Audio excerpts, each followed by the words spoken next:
baby के हुन्छ जस्तो लाग्छ मलाई ब्लू ओ क्ल्याप एभ्रीवान अनि ड्याडीलाई चाहिँ मलाई पनि बेबी बोय नै ओ ल दुईजनाको सहमति भएर बेबी बोय रे बेबी बोय नाति हुन्छ भनेपछि नाति ए नाति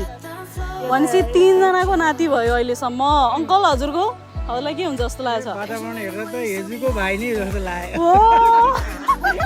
ल नाति रे चारजना भोट गर्नु है चारजना भयो ल आन्टी हजुरलाई के हुन्छ जस्तो लागेछ नाति कि नातिनी कि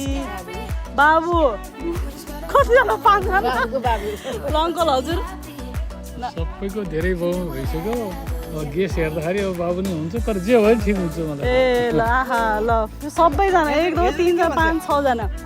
ल हेजु तिमी भन्देऊ गो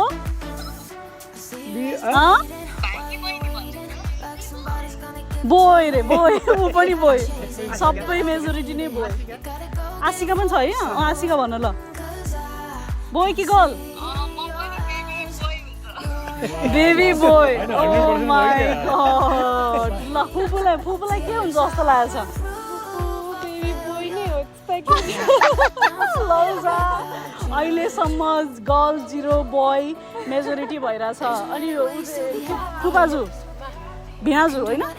फुपाजुलाई चाहिँ के हुन्छ जस्तो लाग्छ भाइ कि बहिनी बहिनी हुन्छ जस्तो लाग्छ मलाई ओ क्ल्याप एउटा गर्ल ल आनियालाई के हुन्छ जस्तो लाग्छ गर्ल ल दुईटा गर्ल दुईजना ए बाबुको पनि हो रे त्यसो भए 1 2 तीनजना गर्ल है अहिलेसम्म अब मैले त भन्नु मिलेन तर मैले चाहिँ म चाहिँ रिभिल थाहा पाउने मान्छे हो होइन म चाहिँ रिभिल गरेर गराउने मान्छे हो मलाई चाहिँ यो थाहा हुनुभन्दा अगाडि नै मैले गेस गरेको चाहिँ ब्लू त्यही भएर मैले ब्लू कपडा अगाडि नै किनेको थिएँ अब के हुन्छ हेरौँ है त अब